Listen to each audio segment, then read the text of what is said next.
I can't remember if it was Biggie that said more money equals more problems. I think it was. And he was absolutely right. And I feel like the more money you make, the more room the tax collectors have to take from you. And in this video, I'm going to talk specifically to the six-figure people that are making over six figures on their job and tell you how I would be managing my money so that the tax collectors don't take all of it, okay? So let's just jump into it. I'm going to go over 4 things in particular. Number 1 is you have to put your money somewhere. And the main source that I would put my money in is real estate. So I would have multiple rental properties, okay? And I'm working towards this, let's be clear. But I'm not talking to me right now, I'm talking to you. I would put my money in rental properties for many reasons. Number 1, it lowers the taxable, it doesn't lower it per se, I shouldn't say that. Number 1, when you put your money into a rental property is seen by the IRS as a business, and businesses have deductions. You have to spend money to run a business. And when I say spend money, I say you may need to advertise, you may need a website, you may be on social media, you may have different software that you use. And that software could be accounting software, it can be property management software, it could be a property manager. All of those things can be deducted, which means that it lowers the amount of taxable revenue that you're making in your business, which means that you don't have to pay the IRS as much. Now, what that list is of deductions and tax credits, you should go to the IRS and see. I will link that in the description though to help you out. But that is one of the reasons why I am team real estate, because not only do you get to gain equity, you know, as the home appreciates in value, you also can put your money somewhere so that your $100,000 plus income isn't being taken by the IRS. Now, granted, you know, there's credits for having kids, there's benefits to being married, but real estate is something everybody can do, whether you're married or not, whether you have a kid or not. And if you're making over six figures, you need to put your money somewhere. Because if you don't and you just put it in your savings account, guess who's coming for it? The IRS. And we don't want that. We want to make good use of our money. And a rental property can help you do that, which is, again, seen as a business. If you have a business as well, great. I have both because I just don't need the IRS taking my money. I'm tired of owing them.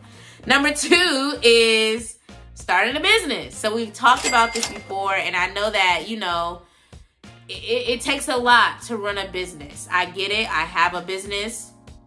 However, with that business comes deductions, and deductions are the name of the game. So you have to spend money to make money. I don't know who says, a rapper said that. Let me know who the rapper is in the comments.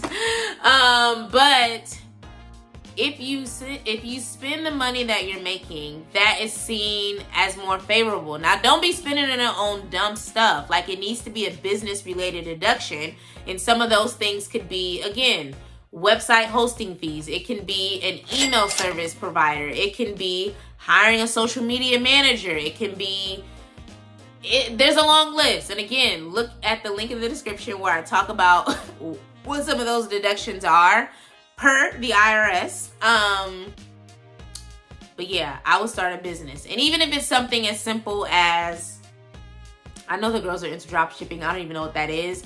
Even if it's creating ebooks, like stuff that can just sell while you're in your sleep, like having a business and being able to write off business related deductions is a game changer. You know, it lowers the amount of money that you owe to the IRS because you're spending the money and the revenue that you're earning. So that's another quick hack that I would do. Again, I'm not a financial advisor. You need to talk to one. But those are just things that I would do if I was making over six figures. 3 is that I would lower my taxable income by putting more money in tax deferred accounts. So there's tax deferred accounts, and then there's non-tax deferred accounts. I have to figure out what the name of the non-tax deferred account is, and I'll put that on the screen. But I'm going to focus on tax deferred accounts, and those are your 401ks, those are your IRAs, those are your 403bs, those are your HSAs, which is a health savings account. And most companies have at least one of those options. Depending on where you work, if you're in a public space, it may be 403B. If you're in a private space, it might be 401k. But the benefit of those kind of accounts is that if you put money in those accounts, it lowers the amount of taxable income that is being reported to the IRS, which means that the lower income that's being taxed to you, the lower the lower the amount is that they can take from you. So if you make $100,000 and 80% of that just sits in your savings account at your bank, they can take that because you haven't put that money anywhere. Versus you putting it, you're taking advantage of the 401k match at your company. You have a health savings account and you're putting some money in there to invest in index funds, ETFs, whatever your preferred is. You have an IRA on the side. Like, you're putting your money in different places. Now, granted, the sad thing about that is that means that the amount of income that you're bringing home is lower because that money's automatically going to those places. But that's just going to force you to learn how to live on less and know that that money is still your money. It's just going somewhere else at the time, and that somewhere else is helping you with your future, retirement goals, with your future wealth building net worth goals. So it requires a mindset shift for sure. It definitely requires a mindset shift. But if your goal is to reduce the amount of money that the IRS is giving you, I'm not saying that's how you can do it, but that's how you can do it. That is how you can do it. I'm saying that's how you can do it, baby.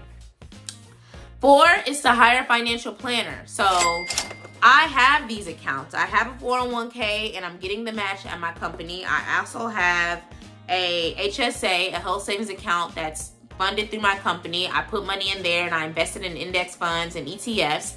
And my next stop is to get a IRA. And I feel like I have one with my financial planner. I don't know if that's the exact account. No, it's not an IRA. It's just a traditional investing account. And he keeps telling me over and over to get an IRA because I keep complaining that the more money that I make, the more the IRS is taking. He was like, well, have you opened an IRA?